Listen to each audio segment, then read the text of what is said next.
Today is trauma-informed youth peer support, an essential tool for supporting youth. Next slide. This is just a reminder that although we are funded by the Substance Abuse and Mental Health Services Administration, the content of the session may not necessarily reflect the views of SAMHSA or the Department of Health and Human Services. Next slide.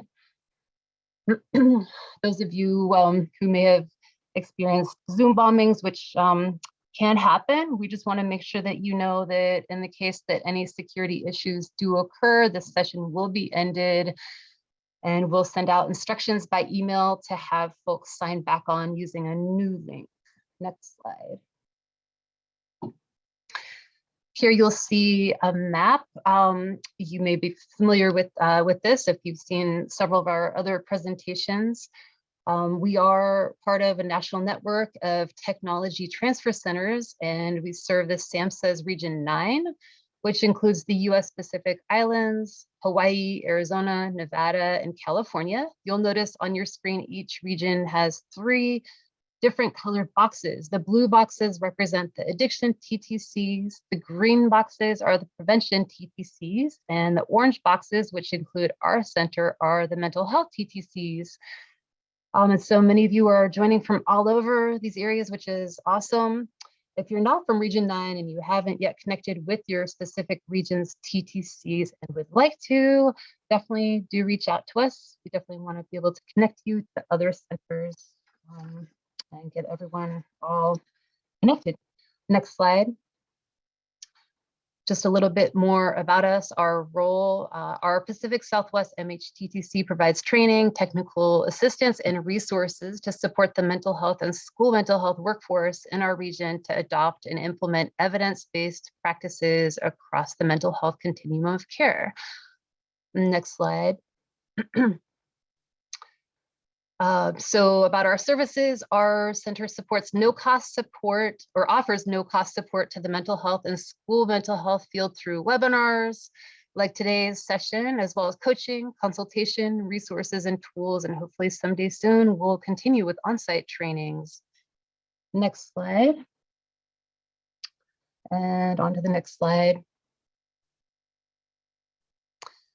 Okay, we're almost done with our housekeeping. If we could get to the next slide, that brings us to the kind of language and ideals that we strive toward, that we invite you all to join us with. And so you'll see in all the boxes here, the kind of language that we welcome. We're very person first and free of labels, strengths-based and hopeful. And so as you look at all these, we encourage you to join us with these values. And next slide, which brings us to today's presenter. And so we're so honored to have Kristen join us today.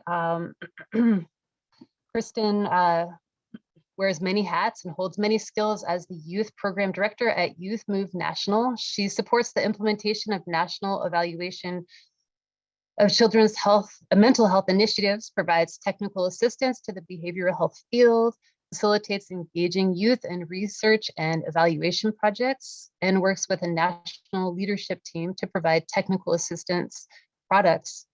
Capitalizing on prior experience working for Youth Move Maine, she advocated for an incorporated youth voice into all elements of system change, understanding that the well-being of young people hinges on their participation across all levels of program development and enhancement. She's a strong believer in working with youth as equal partners and pushing for policies and services that will improve the lives of young people. And with that, I'll let Kristen take it away. Thank you, Ingrid. Hi, everyone. Really happy to have you joining us today. Some of you may have actually gone through this already when we hosted our Youth Peer Summit. And if you did, thanks for joining us again. And for others, this will be your first time joining me in this content. By the end of today's webinar, our hope is that you're going to have a better understanding of trauma and its impact on adolescent brain development, that you'll learn some strategies for engaging youth to support post-traumatic growth and resiliency, and that you'll gain knowledge on how to integrate trauma-informed principles into youth peer support practices.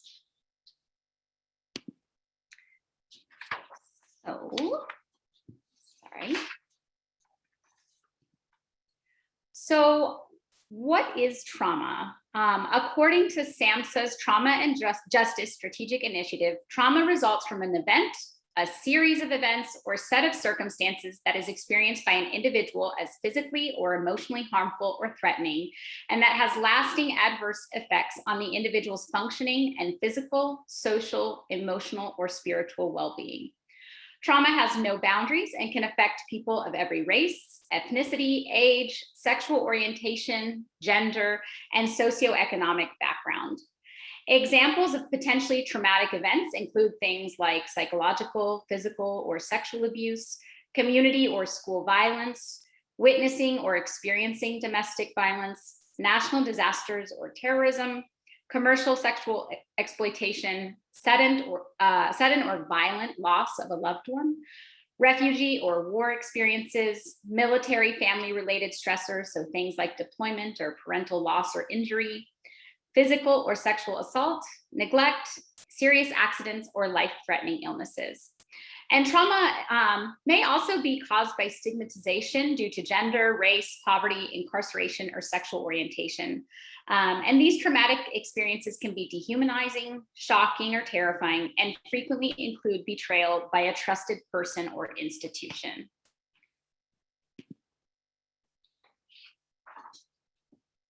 It's not just the event itself that determines whether or not something is traumatic.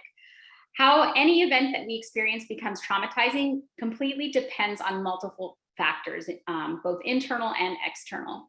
For example, two people may be exposed to the same event or series of events, but they might experience and interpret those events differently.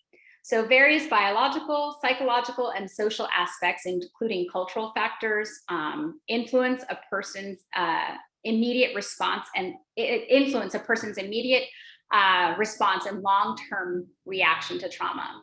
And as a youth peer provider, your job is to listen with empathy and compassion if and when a peer shares a story of trauma in their lives.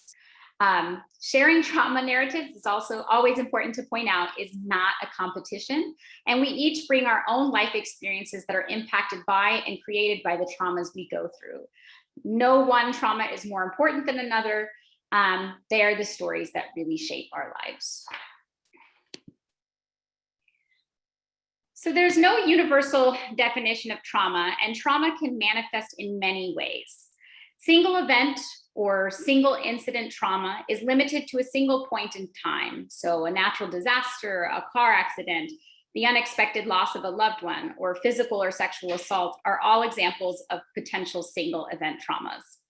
Some people who experience a single trauma recover without any specific intervention, but for others, especially those with histories of trauma or histories of mental or substance use disorder, or those for whom the trauma experience is particularly horrific or overwhelming, a single trauma can result in traumatic stress symptoms and trauma and stress-related disorders.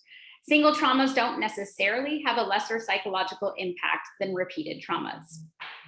A series of traumas happening to the same person over time is known as repeated trauma. This can include repeated sexual or physical assaults, exposure to frequent injuries of others, or seemingly unrelated traumas. Military personnel, journalists covering stories of mass tragedies or prolonged conflicts, and first responders who handle hundreds of cases each year typify repeated trauma survivors. And repetitive exposure to traumas can have a real cumulative effect over one's lifetime. Some repeated traumas are sustained or chronic. So sustained trauma experiences tend to wear down resilience and the ability to adapt. Some examples include children who endure ongoing sexual abuse, physical neglect or emotional abuse, people who are in violent relationships, and people who live in chronic poverty. Individuals in chronically stressful, traumatizing environments are particularly susceptible to traumatic stress reactions, substance use, and mental health challenges. Trauma can be experienced at the individual or community level. So an individual trauma refers to an event that only occurs to one person. Survivors of an individual trauma may not receive the environmental support and concern that members of collectively traumatized groups and communities receive. They are less likely to reveal their traumas or to receive validation of their experiences. Often shame can distort perception of responsibility for trauma. And so some survivors of individual traumas, especially those who have kept the trauma a secret, may not receive the needed comfort and acceptance from others. And they're also more likely to struggle with issues of causation. For example, a young person may feel unduly responsible for a sexual result, to feel isolated by the trauma, and the experience repeated traumas that makes them feel victimized. Trauma that affects communities and cultures covers a broad range of violence and atrocities that erode the sense of safety within a given community, including neighborhoods, schools, towns, and reservations. It may involve violence in the form of physical or sexual assaults. It could include things like hate crimes, threats, school shootings. For example, the school shooting at Stoneman Douglas High School in Parkland, Florida in 2018. It also includes actions that attempt to dismantle systemic cultural practices, resources, and identities, such as making boarding school attendance mandatory for Native American children or placing them in non-Native foster homes. Cultural and/or community-based trauma can also occur via indifference or limited responsiveness to specific communities or cultures that are facing a potential catastrophe. Cultural traumas are events that, whether intentionally or not, erode the heritage of a culture, as with prejudice, disenfranchisement, and health inequities. So things like late prenatal care, inability to afford medications, or limited access to culturally responsive health education, things like that. The term complex trauma describes the dual problem of children's exposure to traumatic events and the impact of this exposure on immediate and long-term outcomes. Complex trauma exposure refers to children's experiences of multiple traumatic events that occur within the caregiving system. So the social environment that is supposed to be the source of safety and stability in a child's life. Typically, complex trauma exposure refers to the simultaneous or sequential occurrences of child maltreatment, including emotional abuse and neglect, sexual abuse, physical abuse, and witnessing domestic violence that are chronic and begin in early childhood. Moreover, the initial traumatic experiences, so things like parental neglect, and the resulting emotional dysregulation, loss of a safe base, loss of direction, and ability to detect or respond to danger cues often lead to subsequent trauma exposure later on in life as well. Situations in which organized systems create trauma, including those designed to mitigate trauma, so things like foster care, rape victim interviews, law enforcement, juvenile detention facilities, are considered system-induced trauma. Systems-induced re-traumatization occurs when youth and families experience something that makes them feel as though they are undergoing another trauma. Unfortunately, treatment settings and clinicians can also create re-traumatizing experiences, often without being aware of it. And sometimes youth themselves are not consciously aware that a clinical situation has actually triggered a traumatic stress reaction. Agencies that anticipate the risk for re-traumatization and actively work on adjusting program policies and procedures to remain sensitive to the histories and needs of individuals who have undergone past trauma are likely to have more success in providing care, keeping youth engaged in services, and achieving positive outcomes. Staff and agency issues that can cause re-traumatization include being unaware of that the youth's trauma history significantly affects their lives, failing to screen for trauma prior to treatment planning, challenging or discounting reports of abuse or other traumatic events, using isolation or physical restraints, labeling behavior or feelings as pathological, failing to provide adequate security and safety within the program, limiting participation of the youth in care planning decisions and within planning processes, and minimizing, discrediting, or ignoring a young person's responses. There's also a relationship between stigma and trauma. Trauma can occur from stigmatizing events or experiences like rape, HIV status, or severe mental illness. And stigmatization can also occur, as I mentioned earlier, due to gender, race, poverty, incarceration, or sexual orientation. Interestingly, trauma and PTSD can also be a stigmatizing experience in and of itself. So it's important that as providers, we do not contribute to this stigmatization by being aware of our own personal biases, beliefs, and behaviors. Intergenerational trauma results when disturbing experiences are not addressed and their emotional and behavioral legacy is passed down from parents to their children. Parents who experience persistent trauma in childhood may lack the emotional ability to express empathy and compassion and the cognitive ability to regulate maybe some of their own behaviors.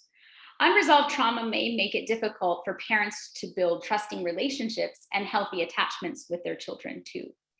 And these mechanisms are then kind of transmitted to future generations. And so identifying trauma through screening and assessment is really critical because it allows us to support families or individuals in breaking this cycle of kind of trauma begetting trauma.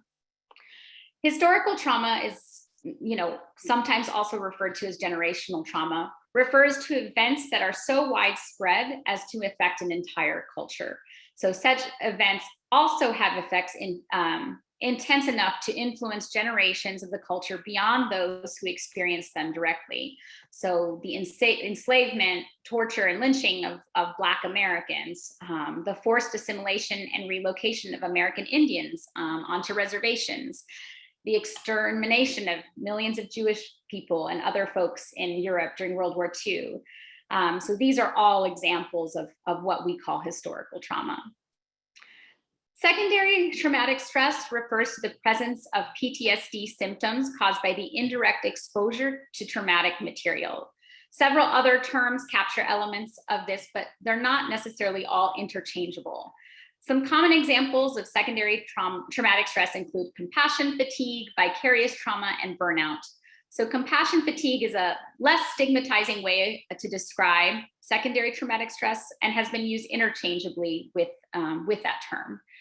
Vicarious trauma refers to changes in the inner experience of a provider, whether it's a therapist or a youth peer provider, resulting from empathic engagement with a person who is traumatized or has been traumatized.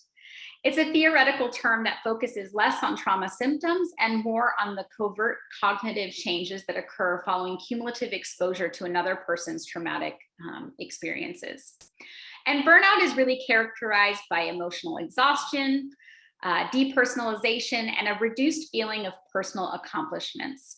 So while it can also be work-related, burnout develops as a result of general occupational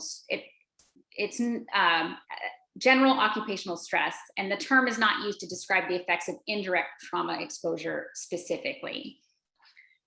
We're going to do a poll. And Joanne, did we make a poll for this, or should we just have folks use? Oh, there we go. Okay, so we're doing a quick pop quiz. What does research estimate the prevalence of trauma is for children and youth in the United States by the age of 16? We'll give a few more seconds to let some of the answers come in.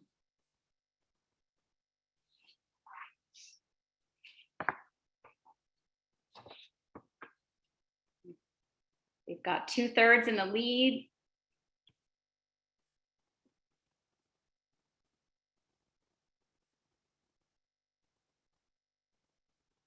Looks like some people are going back and forth with their answers. All right, I think we can end the poll now. A good number of participants. So a lot of you were right. So child trauma occurs, quite a bit. And according to SAMHSA, more than 2/3 of children reported at least one traumatic event by age 16. The national average of child abuse and neglect victims in 2015 was 683,000, or 9.2 victims per 1,000 children. And each year, the number of youth requiring hospital treatment for physical assault-related injuries would fill every seat in 9 stadiums.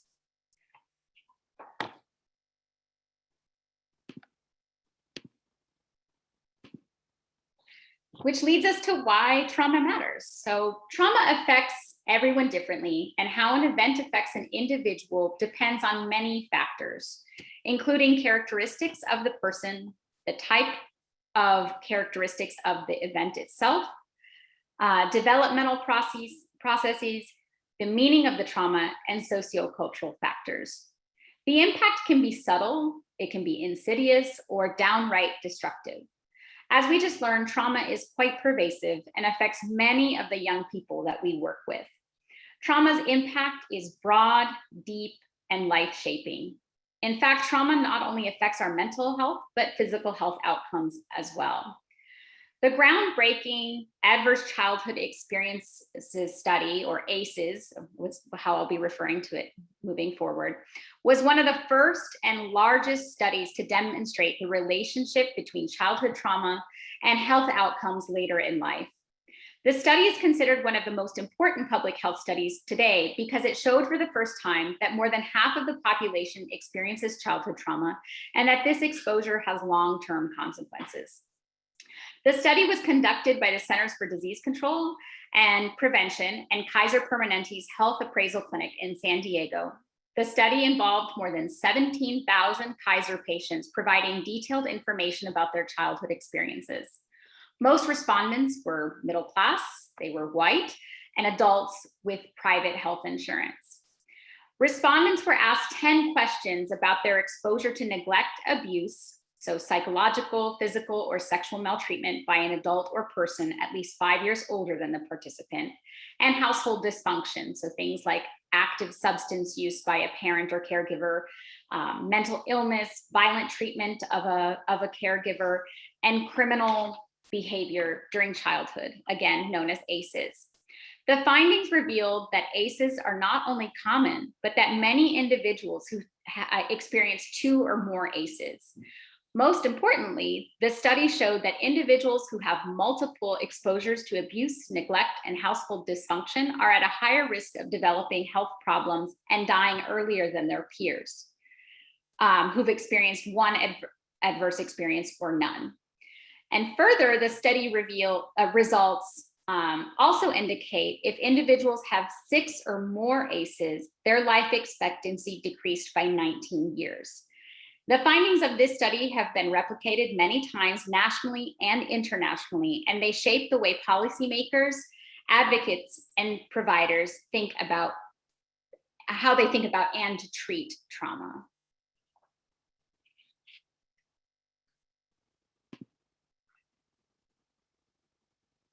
So, as I said, trauma is a significant concern from a public health perspective because it's been linked to chronic health problems such as heart disease, liver disease, and early death, as well as mental, emotional, and behavioral health disorders.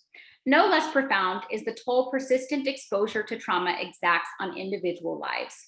The body's natural, healthy response to trauma is to increase heart rate, blood pressure, and stress hormones. However, if a young person's stress response is persistent, the development of brain architecture and other organ systems can be disrupted, resulting in disease and cognitive impairment that extend into adulthood. Children who experience toxic stress can come to view almost any situation as a threat, an outlook that can distort their worldview, making building trusting relationships difficult and impedes cognitive and social functioning. As briefly discussed on the previous slide, the ACEs study was one of the first to make that connection between trauma and health outcomes. And the findings revealed, as I said, that, trauma is very common. All right, next slide. Trauma is a significant, oh, what in the world? Sorry, my notes are all messed up. There we go. So trauma affects brain development, causing structural and hormonal changes that manifest in adverse physical and mental outcomes. Neuroscientists studying the brain have learned how fear and trauma influence a youth's developing brain. The brains of youth are very malleable because they are still building the internal connections that will help them acquire new skills and adapt to changing environments. The young brain's malleability is a strength because it can help them deal with novel, even traumatic situations. By contrast, if exposure to stress and trauma is unrelenting, the brain adapts in ways that can make learning and socialization difficult. For example, when confronted with a dangerous situation, this brain initiates the fight, flight, or freeze response. And although this response is helpful in getting through brief, stressful situations or periods of time, persistent exposure to toxic stress during childhood can have serious developmental consequences that may last well past the time of stress exposure. Constant exposure to stress can induce the following in young people: a persistent fear response that wears out neural pathways, hyperarousal that causes young people to overreact to non-threatening triggers, disassociation from the traumatic event in which the young person shuts down emotionally, and disruptions in emotional attachment, which can be detrimental to learning.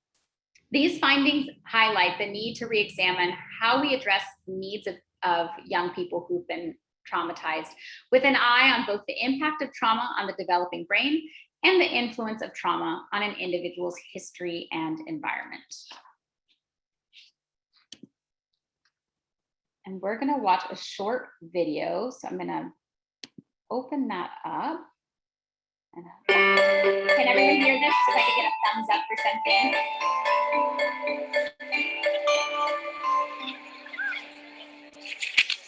Science tells us that the experiences we have in the first years of our lives actually affect the physical architecture of the developing brain. This means that brains aren't just born, they're also built over time based on our experiences. Just as a house needs a sturdy foundation to support the walls and roof, a brain needs a good base to support all future development. Positive interactions between young children and their caregivers literally build the architecture of the developing brain.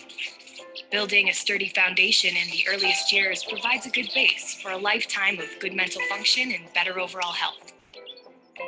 So just how is a solid brain foundation built and maintained in a developing child?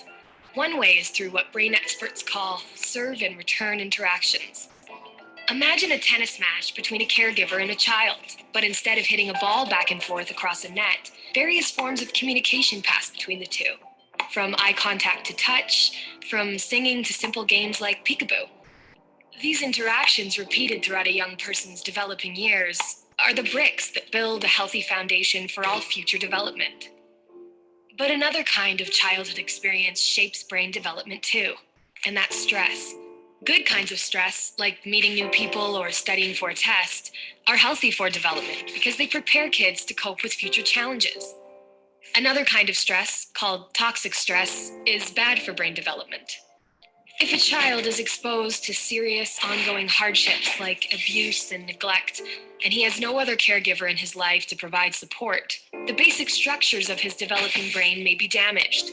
Without a sturdy foundation to properly support future development, he is at risk for a lifetime of health problems, development issues, even addiction.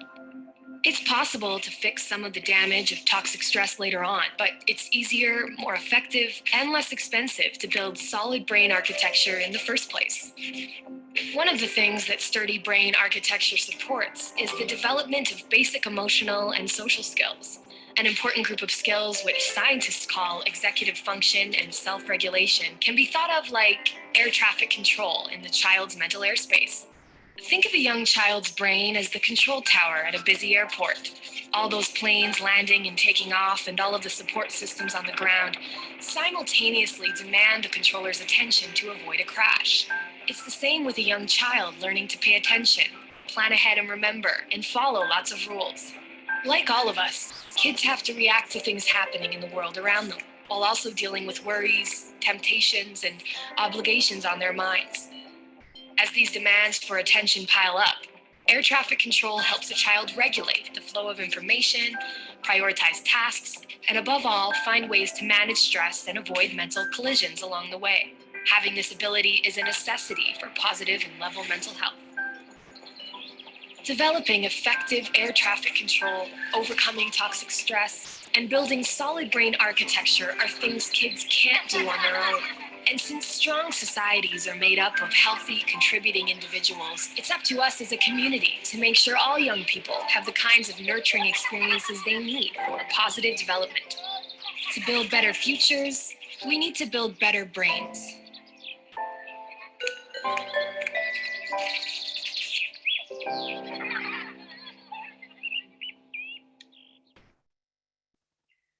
So I'm curious, and you're welcome to respond in the chat. You know, what's one thing you take away from this video, or just the notion of toxic stress impacting the brain? And, you know, if you're a peer provider or you're a supervisor of a peer provider, you know, how can you help support building a better brain?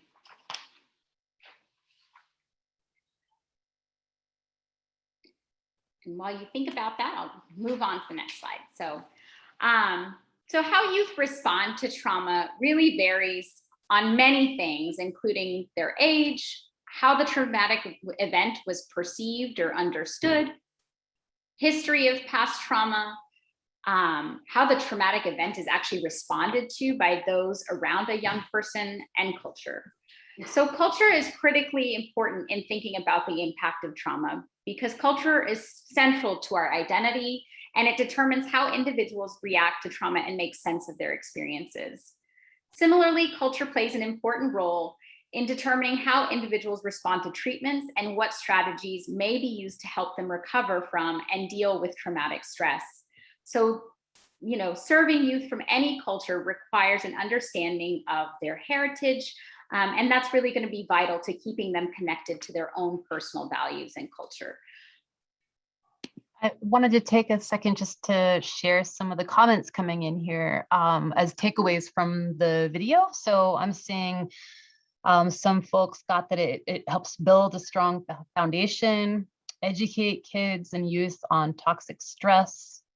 It's good education for parents, educators, others who care for and interact with children, and being a safe adult that can provide consistent structures and routines. And lastly, I like the philosophy that kids, humans, do well if they can think kids to remember that when kids misbehave, they need supportive interactions.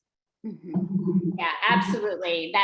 That the support around a young person really makes so much of a difference, right? You know, having a caring adult in their life or caring peers in their life really is so central to supporting young people to recover from a traumatic event. Great. Yes, and then the last one is makes me think about primary prevention. Absolutely. So there's many ways that trauma manifests in young people's. Survivors' immediate reactions in the aftermath of trauma are quite complicated and are affected, again, by their own experiences, the accessibility of natural supports and healers, their coping and life skills, and those of immediate family, and the responses of the larger community in which they live. And I think I just saw, yes, you will have access to the recording. And although reactions range in severity, even the most acute responses are natural responses to manage trauma. It's not a sign of a disorder. And I think that point is so important to stress, and someone actually referenced that in the chat, so which is great. Each young person will have a unique response to a traumatic experience, and the symptoms they express are often pathologized. But instead of viewing symptoms as problems, we need to think of them as adaptations that the youth we're working with have made to cope with their experiences. Every presenting behavior has helped in the past and may continue to help in the present in some way. These adaptations also highlight the human capacity to be resilient in a response to stress. By viewing symptoms or behaviors as adaptations, we can help reduce shame and engender hope for youth and providers alike.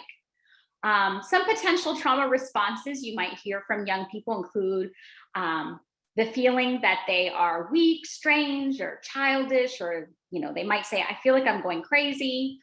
They may feel embarrassed by their bouts of fear or exaggerated physical responses. They may feel that they're unique and alone in their pain and suffering. They may experience anxiety and depression. They may experience intense anger, low self-esteem and helplessness, and what some might perceive as aggressive or disruptive behavior. And people who have histories of trauma will often be aware of the connection between the traumas they've experienced and their traumatic stress reactions.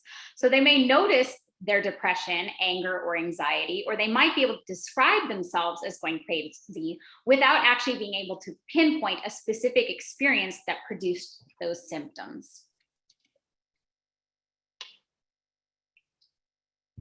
So these trauma responses may in turn lead to some of the things listed there. When faced with trauma reminders, adolescents or young adults may re-experience the intense and disturbing feelings tied to the original event. Sometimes young people are aware of their reaction and its connection to the original event. More often, however, they're unaware of the root causes of their feelings and may feel even frightened by the intensity of their reaction. As a result, young people who've experienced trauma may experience sleep disturbances, respond recklessly by taking more risks or by using drugs or alcohol. They may use self-harm as a coping mechanism. They may have over or underestimation of danger, difficulties with trust, and they may withdraw from activities, places, and friends in an effort to avoid reminders. Trauma responses can also lead to an increased risk of re-victimization, especially if the young person has lived with chronic or complex trauma. So let's just take a brief moment to reflect and really think about what trauma responses have you observed in your work with young people? And are there trauma responses you see more often? And what do you do when you see that happening? What's your response? And you can feel free to use the chat box.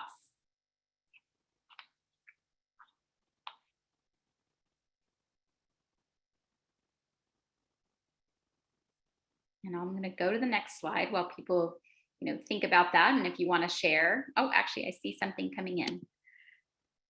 The fight or flight. Yeah, absolutely.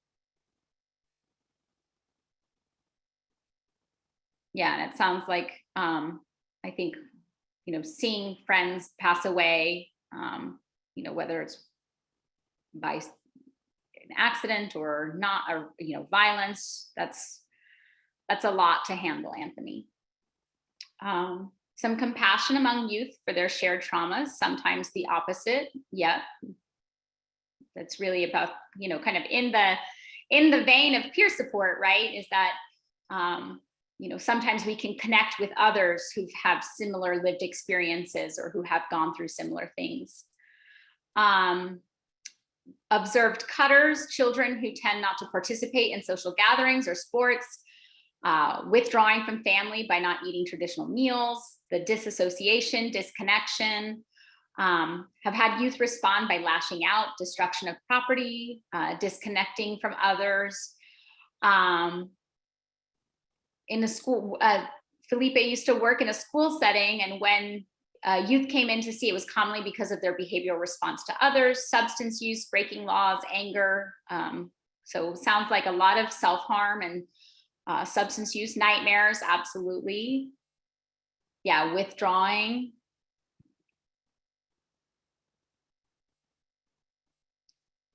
Great, thanks for sharing, everyone.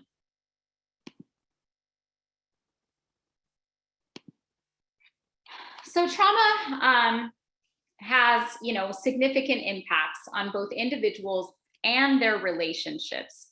When trauma, and that was observed, I think, quite a bit actually in the responses that that folks were sharing in the chat box, really about disconnecting from peers or from families.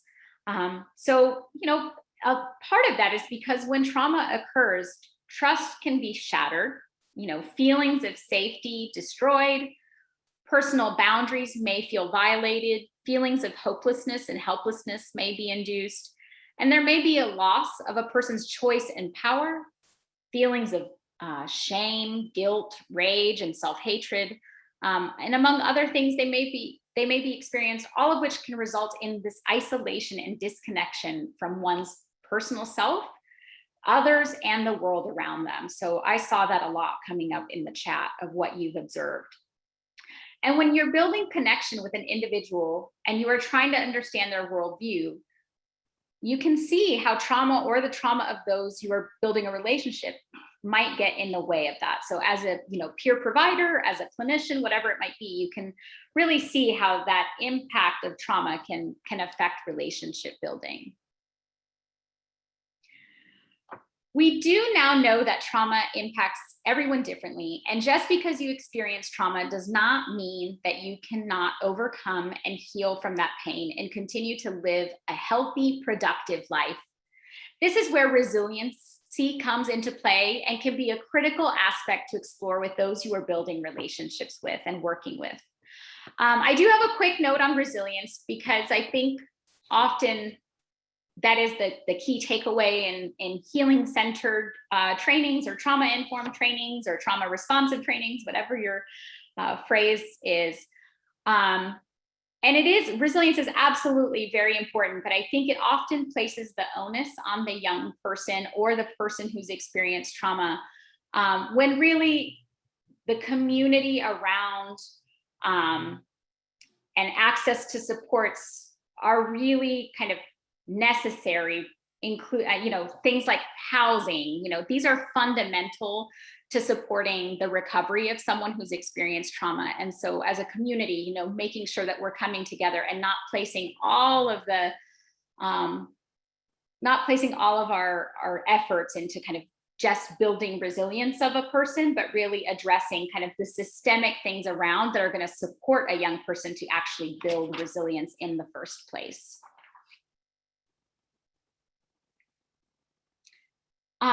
So what is resiliency? It's a positive adaptation within the context of significant adversity. In the face of adversity, neither resilience nor disease is certain outcome. Resilience is the result of a dynamic set of interactions between a person's adverse experiences and his or her or their protective factors. This interaction is what determines the developmental path toward health and well-being or towards illness and dysfunction. These protective factors can include a person's own biological and developmental characteristics, but protective factors also include things like characteristics of a family, community, and systems that can mitigate the negative impact of ACEs. Protective factors can really help explain how people who have sustained a great deal of adversity as children have fared relatively well in adulthood. So, it's the presence of protective factors, particularly safe, stable, and nurturing relationships, can really mitigate the consequences of ACEs. Individuals, families, and communities can all influence the development of many protective factors throughout a young person's life that can impact their development.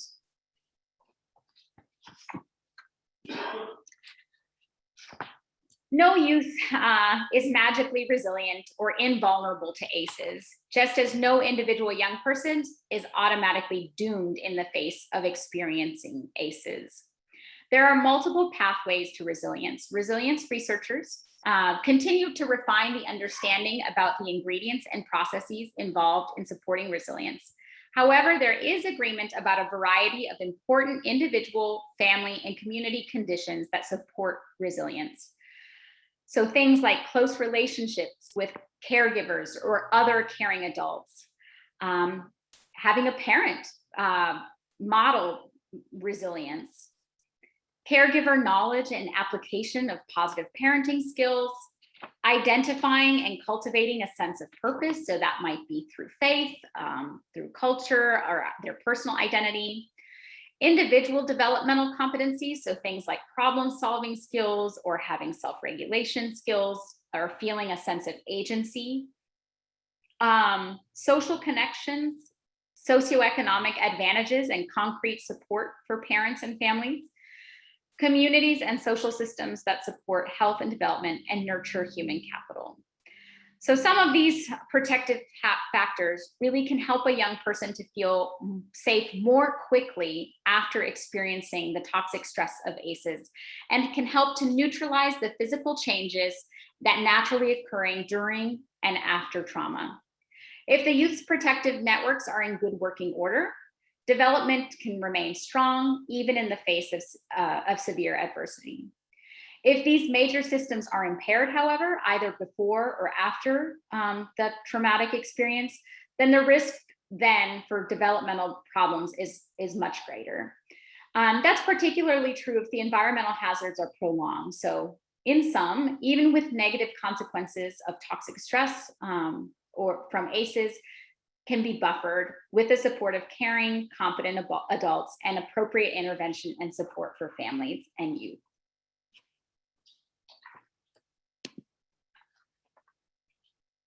For youth and young adults, some of the building blocks of resilience, so these are some of the things that they need in order to build their personal resilience, are things like feeling hope, trust, and a sense of belonging, forming healthy attachments and connections to caring adults, developing the ability to express feelings and calm oneself, learning responsibility, problem-solving skills, and decision-making, learning to show appreciation and empathy, to ask for help and to accept help, learning to self-advocate and develop self-esteem, developing a greater sense of control, mastering skills and giving back, and developing friendships and sharing important things.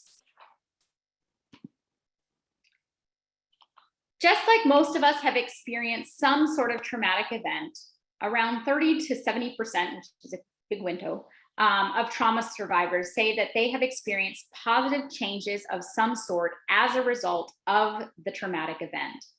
And while that may not mean that individuals are able to find, that may not mean that the pain or fear from trauma goes away, it may demonstrate that individuals are able to find meaning inside of the trauma, that they're able to learn more about themselves in the process and find opportunity to apply that increased self-knowledge in their lives. Post-traumatic growth impacts 5 areas. So sensing that new opportunities have emerged from the struggle, opening up possibilities that weren't present before, changes in relationships with others. So for example, closer relationships with some specific people, and just feeling an increased sense of connection to others who have gone through something similar. The increased sense of one's own strength. So that kind of concept of, if I live through that, I can get through anything. Greater appreciation for life in general, and experience a deepening of their spiritual lives. However, this deepening can also involve a significant change in one's belief system. So what is needed for post-traumatic growth? Since feelings of extreme danger and vulnerability are inherent to most people who experience trauma, establishing a sense of safety for youth is necessary before we begin processing that event. As a youth peer provider or someone who's supporting, supervising or managing a peer program, helping a peer identify what represents a safe environment to them will go a long way in establishing a relationship. As that young person begins to determine what they need for themselves, they will also begin to identify natural supports, both people and places and resources that really build up their ability to access them. I wanted to make sure that you saw the latest comment from Latoya. I'm not sure if I pronounced that right, but positive affirmations from someone that traumatized youth trust is an example as well. Yeah, absolutely. Okay. Whoops. Moving on to the next slide.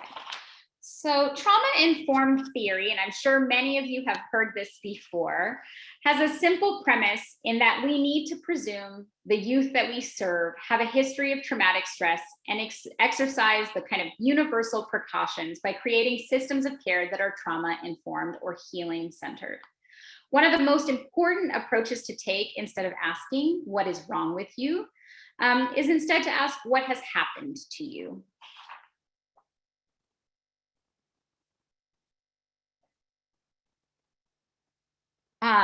Trauma-informed care is experienced at multiple levels, the individual level, and at the organizational level and the policy level. Each shape the helping system and impact how an individual experiences the help and support being offered, which when done appropriately leads to better outcomes for all involved. SAMHSA has SAMHSA has defined for a trauma-informed approach these kind of 3 R's that you see here. That you realize the widespread impact of trauma and understand potential paths for recovery. Recognize the signs and symptoms of trauma in program participants, families, staff, and others involved with the system. And we respond by fully integrating knowledge about trauma into policies, procedures, and practices. And then all of these come together to really avoid that last R, re-traumatization. So we are doing those 3 things on the right to prevent re-traumatizing a young person that we're working with and their families. And yes, Angela, this will be available, both the recording and the slides will be available after. So trauma-informed means that individuals and agencies are educated on the causes and effects of trauma and understand the potential to re-traumatize families and youth by providing services and interacting in a manner that is not sensitive to their experiences and needs based on the above principles. Each of these principles are critical to understand when working with those who have experienced trauma. As a trauma survivor, as we spoke earlier, you may now feel confident that you are, as an individual, concretely experience these principles in every interaction you have, which may prevent from establishing healthy relationships and connections with others. Oftentimes, when an interaction is not working, it is because a person may now feel that each of these very important principles are being valued in the relationship or the interaction. For example, all the principles in right here are developed from Roger Fallett and Maxine Harris and can be used as a gauge to better understand what is happening in the experience so you can name it and have a direct conversation about what's happening.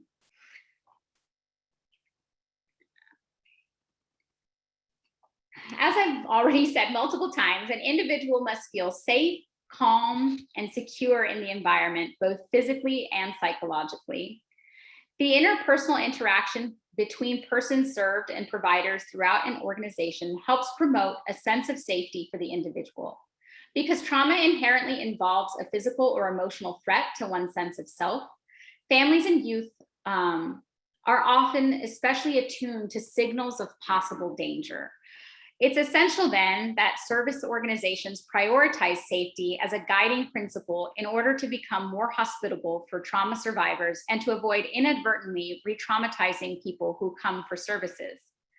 Use the question, what is safe, as a tool for identifying action steps towards recovery. Engage the young person in discussion of rating safety of different options, as well as determining specific ways to increase the level of safety. The goal of services is to return a sense of autonomy and control through safer choice making. And you can help create a safe environment by, again, minimizing re-victimization, avoiding shaming, the use of moral inventories in isolation, confrontation, intrusive monitoring, and by reducing triggering situations. It can also be helpful to conduct advanced collaborative crisis management planning to help a youth identify triggers for distress, help them to identify ways to safely calm down or self-soothe, and provide resources for self-regulation. So trustworthiness is another very important principle. Survivors of trauma really report a violation of boundaries, resulting in a justified inability to trust others, especially those who are in power and have authority.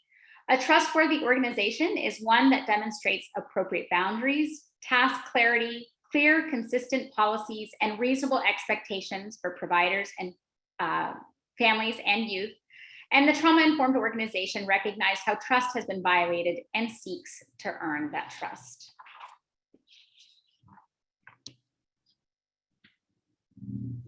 When we model empowerment, the youth's strengths, gifts, and talents are recognized and built upon. Programming and services are based on resilience and the belief that individuals who experience trauma can heal and recover. Persons served are supported in shared decision-making, choice, and goal setting. Peer refers to other individuals with lived experience of trauma, and peer support and mutual self-help can help create a sense of safety and hope for the person you're working with. Using peer stories can promote recovery and healing. And to ensure we're maximizing youth and family choice and mutuality, follow their lead on current goals, needs, and wants, including how and when they will receive services.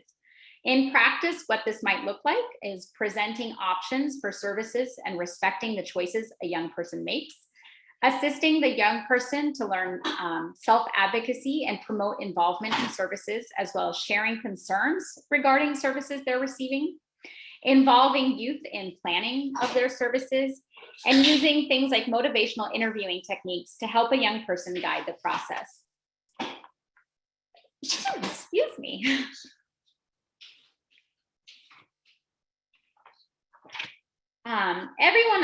What collaboration means is that everyone on a treatment team, so when you're working with a young person as a peer provider, you might be part of a wraparound team or some other multidisciplinary team. And so what that means is everyone works together for the common good of the young person being served. The goals identified are youth-driven, they're person-centered, and the individual who's being supported is making their own decisions. Emphasis is placed on partnering with person served and leveling the power differences that exist between providers and the people they're serving.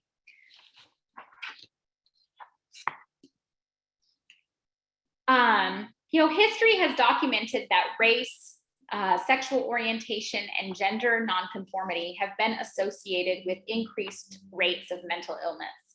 Many of the beliefs, attitudes, and values have become embedded within our country's human service systems, including in the mental health system. A trauma-informed approach to peer support includes an awareness of practices that have resulted in differential treatment of people of color and gender nonconforming individuals. It's the responsibility of you as the youth peer provider to become informed of the data that speaks to the emotional and psychological impact of oppression on youth and young adults, of the most current literature that's written by youth about their experiences with race and gender, and the other isms that they may face. And a trauma-informed practice invites your advocacy that Black, Indigenous, youth of color, gender nonconforming youth are not pathologized, but rather their lived experiences are understood through the toxicity of systemic oppression. So I'm going to, oh, where did it go? Oh, whoops, I was jumping ahead. I was gonna start a mentee poll and realized I was skipped ahead. So trauma-informed care recognizes that traumatic experiences terrify, overwhelm, and violate the individual. Trauma-informed care is a commitment not to repeat these experiences and, in whatever way possible, to restore a sense of safety, power, and worth.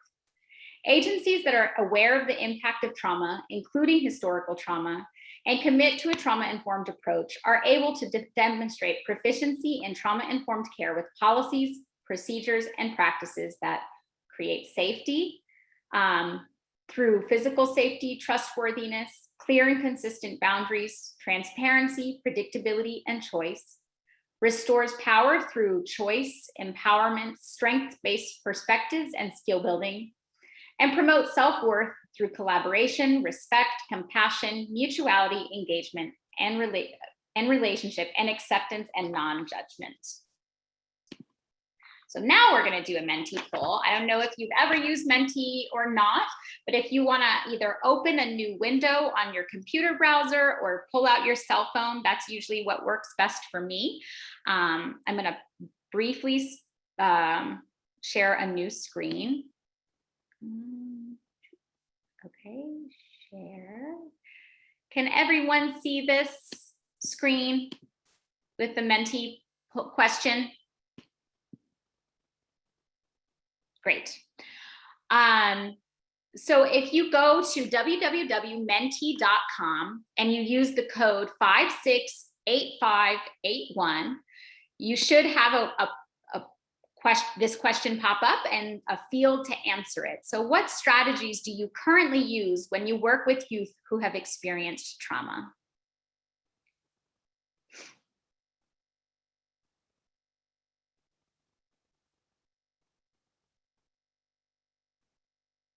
To group counseling, I'm excited that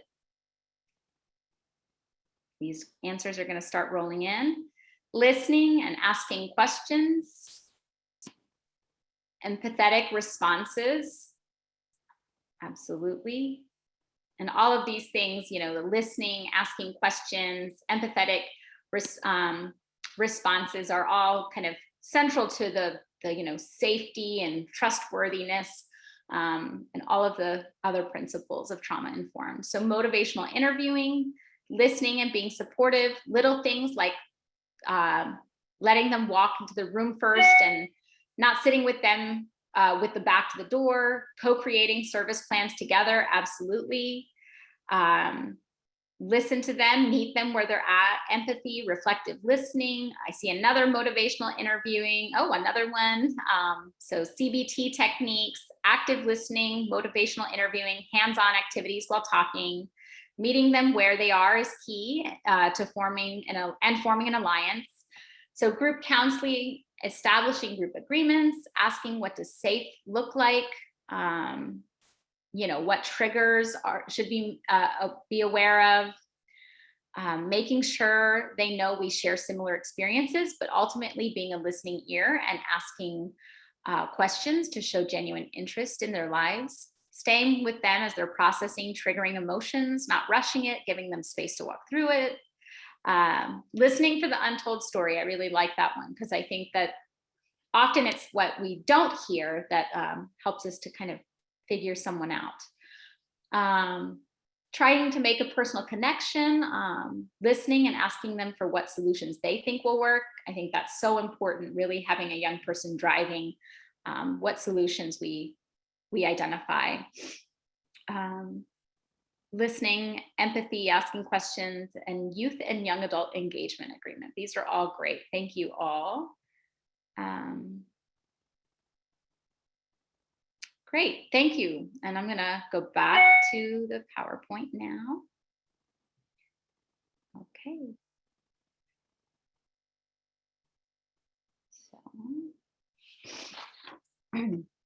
So a significant step in addressing trauma symptoms when you're working with a young person is really to normalize them. People with traumatic stress symptoms need to know that their symptoms are not unique and that their reactions are really common to their experience or experiences. Often normalizing symptoms gives considerable relief to young people who may have thought that their symptoms signified some pervasive, untreatable, mental disorder.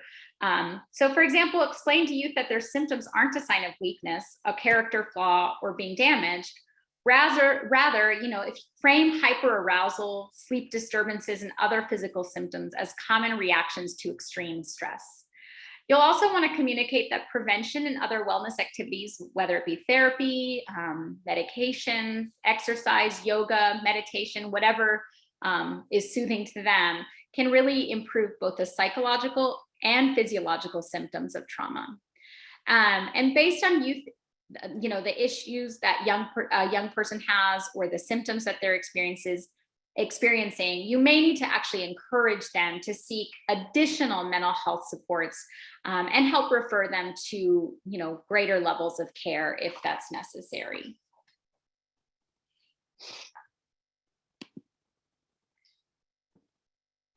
You'll also want to kind of avoid, this is a fancy word, traumatogenic communication, but essentially what that means is, avoiding things that are, could be triggering. So really graphic or detailed storytelling, or some of the, war stories, so to speak, right? Where we kind of try and one up one another. We don't want to do that.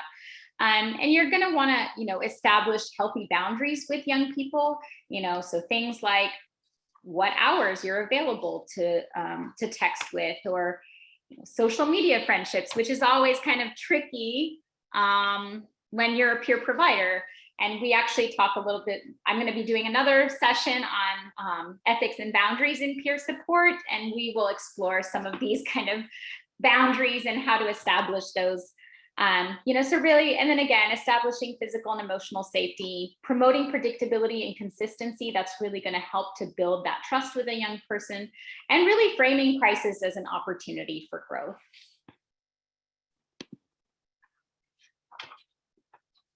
Peer support can play a highly important role that recognizes and respects young people's safety needs and interrupts the re-traumatization cycle, allowing the young person the opportunity to begin the healing process and find treatment and/or support that strengthens it. Treatment plus peer support can really break the cycle of beliefs that reinforce traumatic stress. So, for example, believing that one's permanently damaged, or that nobody could possibly understand, or that no one should or could tolerate one's story. So peer support really provides opportunities, again, to form mutual relationships, to learn how one's history shapes perspectives of self, others, and the future, and to move beyond trauma, and to mirror and learn alternate coping strategies. Peer support defines recovery as an interactive process, not as a definitive moment wherein someone fixes the problem. The peer role is deeply rooted in the idea of not trying to fix people, but rather to help them find their inner strength that allows them to grow as the person they want to be. Parker Palmer, an author, educator, and activist, and the founder of senior partner of the Center for Courage and Renewal, captured the essential role of the peer supporter when he wrote, "When you speak to me about your deepest question, you do not want to be fixed or saved. You want to be seen and heard, to have your truth acknowledged and honored. If your problem is soul deep, your soul alone knows what you need to do about it, and my presumptuous advice will only drive your soul back into the wood." According to SAMHSA, effective peer support for trauma survivors is rooted in providing a sense of safety, trustworthiness, and transparency, collaboration and mutuality, empowerment, voice and choice, and awareness of cultural, historical, and gender issues.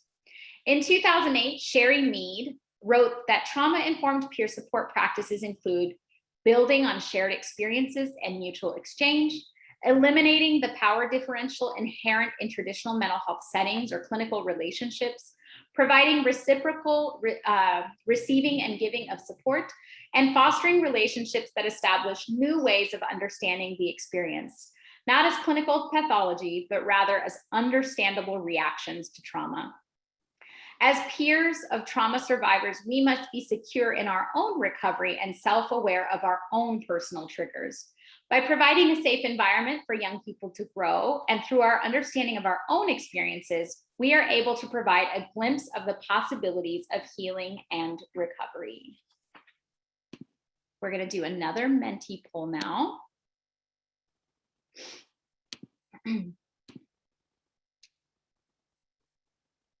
Where did it go? Whoops, I think I just reshared the same thing instead of my.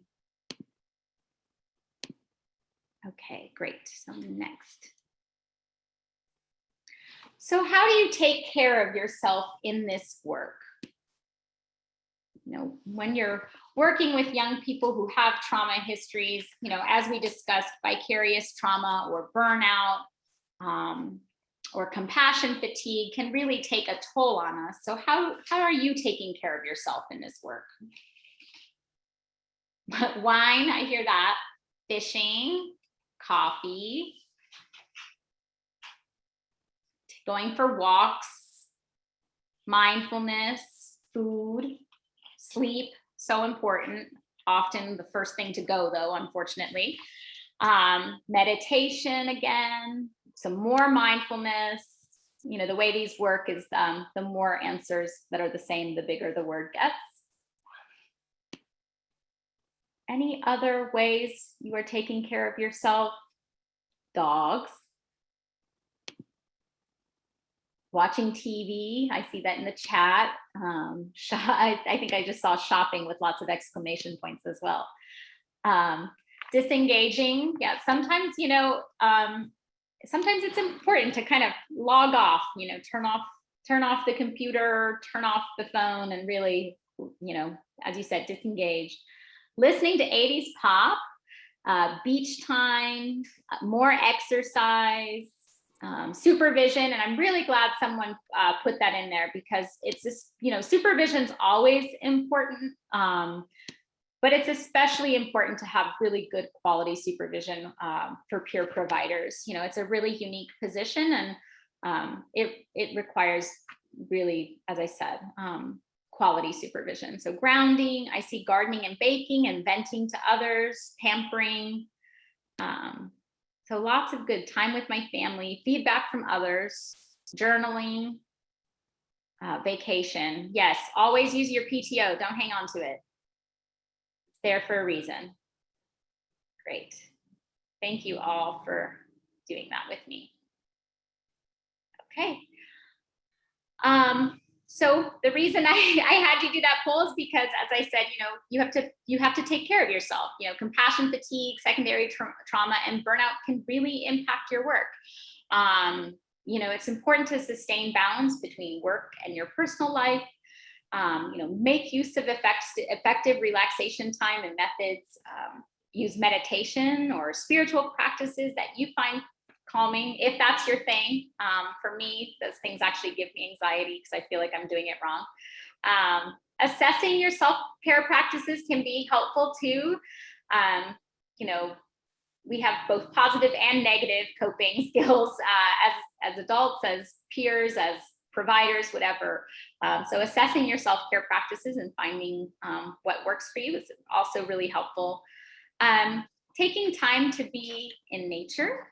And then in addition to the previous strategies, it can also be helpful to monitor your body for tension, and then use methods that can kind of help release it. So for example, you know, someone mentioned taking a walk. You might want to do things like breathing exercises. We all have different strategies, so find, you know, whatever works for you. Likewise, it's important to maintain, and again, someone said this in the mentee poll, a healthy sleep schedule, and ensure you're getting adequate nutrition to help develop your own personal resilience. It's also incredibly important to identify social supports, including your supervisors and coworkers, who will be highly supportive when called on and can help you create and stick to a wellness plan. As a peer provider, you need to know when and how to access help, both informal and formal if you need it. You know, just really tap into every resource available to you, including things like employee assistance programs. And for more information about how to care for yourself, you know, I'll be doing a self-care module as well sometime in August. I can't remember the exact date, but we'll definitely be exploring more. And then increasing your work satisfaction. So, you know, learning from mistakes that we make, remembering to celebrate successes and achievements. You know, sometimes in this work, it can be a real struggle, or we feel like we're not making as much of an impact, or you're slow. It's, you know, change can be slow, but remember to celebrate and remember successes, both big and small. And as I said, counting the small steps towards success, and really just having fun with the youth that you're working with. And that's it. And we now have some time for questions.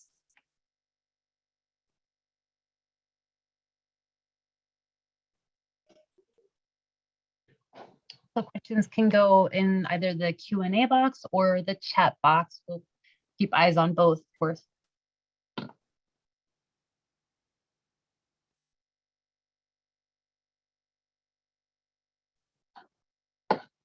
Or comments, like if there's something you want to share with the others, like a strategy that works for you, whether that's in your own self-care or in your own practice with working with youth. that's fair game to enter the chat too.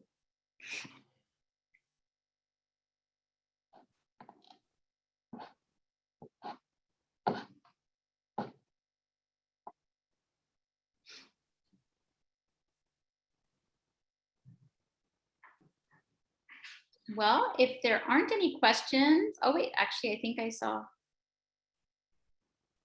Oh, great. I'm very glad it was helpful. Oh yeah, I can see the request for the quote, and I can say it out loud, but I will also put it in the chat so you can copy and paste it somewhere. The quote was from Parker Palmer, and it said, "When you speak to me about your deepest question, you do not want to be fixed or saved. You want to be seen and heard, to have your truth acknowledged and honored. If your problem is soul deep, your soul alone knows what you need to do about it. And my presumptuous advice will only drive your soul back into the wood." And I'll try and type that out because it's long. Or maybe if you want to just say the name of the person who had the quote, I could type it in. Oh, great. Yeah, it's Parker Palmer. Parker. Parker. Yep. Palmer. Okay, cool. And then of course, there's some other questions who came in. If you scroll up, or actually I could read it out. Anthony Catlin had asked, what is the most effective way to train peers to be trauma informed? I think the best way to train peers is to invite them. I mean, invite them to presentations like these. This is obviously only 90 minutes and you can't become like a trauma informed expert in 90 minutes, but, having high level trauma understanding. So again, this is sort of like 101 level, but then, there are additional things you can learn about actual kind of how to, right? Like it's really important to know the principles and the philosophies of being trauma informed, but knowing how to apply that. So as I said, presentations like this, there's lots of resources, I believe, that I link to. SAMHSA's website has so many resources on trauma informed care. Likewise, the National Childhood Traumatic Stress Network has a lot of free webinars. They have free training curricula.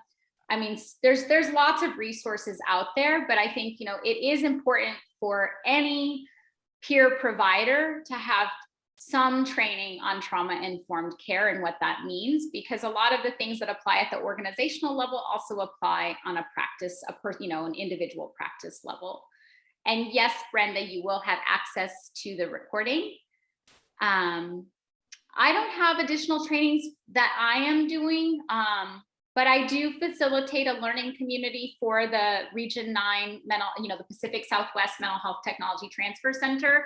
That's monthly. It's the fourth Wednesday of every month at 3 p.m. Pacific time. And we often will do conversations around things like trauma-informed care. And because it's a learning community, we really do encourage like peer-to-peer learning and sharing, because, these types of things you all know about, and even youth peer providers know about, and maybe don't always have just like the language for. So yes, and Joanne, thank you. Multiple trauma-informed training recordings on the MHTTC's website.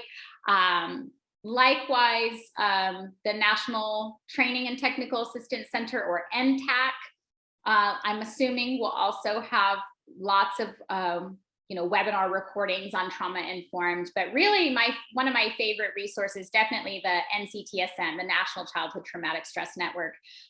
That's their whole thing, right? And they have really, really good resources, not just, if you're not an auditory learner, they do have, written products or visual products. At Youth Move, we also created, it's a little outdated and we've talked about redoing it, but we have a guide. It's called the Youth Guide to Understanding Trauma, and it's sort of like more comic book style. So it's bite-sized pieces. I can't remember if I put that in the resource slide or not, but if not, feel free at any time. I do want to add also well, of course, please do sign up for our listserv, as we always have announcements of our upcoming trainings. And we did just have we have an upcoming trauma-informed training around expressive arts therapy that will come up in mid-August. It's not up on the website, but it will be soon, within the next week. So there's a lot of good things coming. So definitely sign up for the listserv. And also, I do want to show the other 2 trainings in Kristen's series. So if you want to skip to the next slide, right here, you can see actually, Kristen, you'd mentioned self-care. So August 2nd is Filling Your Cup Self-Care with and for Youth Peers. That's a good one. And then on the 26th of July is Exploring Ethics and Boundaries in Youth Peer Services. So don't miss those next 2. Those are going to be recorded as well. But then if you could flip to the next slide, we have a lot of other great trainings. Yeah, so you could just open up the PDF that was sent out to access those. And then as we're coming close to the end of the hour, yeah, so here's, of course, the website for checking out our other resources, webinars. Next slide. And actually, this one, you could disregard this one. We don't have, oh, actually, of course, yeah, we do have certificates of completion that will be automatically sent to all of you. Next slide. This is the one that doesn't apply. We don't have CEUs for this particular training, but thank you so much for coming through for today's session. And we do have a survey that we'd love to have you take a couple minutes to fill out and share your feedback. It's essential for us as a nonprofit to maintain our upcoming events. And stay in touch with us with social media. And I think that concludes today's webinar. Here's the references. Resources, there we go. Yeah, these are the resources that are going to probably be most helpful. I did actually include Good For Me, the youth guide. The Body Keeps the Score is a very, very good book. That's like, you know, one that's almost always referenced. I really loved, you know, this article, The Future of Healing, Shifting from Trauma-Informed Care to Healing-Centered Engagement. That's really just about language changes, but lots of really good resources for you all to dig into. As well. So thank you all for joining us today. Really appreciate it. I put my email in the chat. So if ever any additional questions come up, or if you're looking for a particular resource or that quote, you can email me. It's just my name, my first name, Kristen with an IN at youthmovenational.org. So thank you all. Really appreciate you joining us today.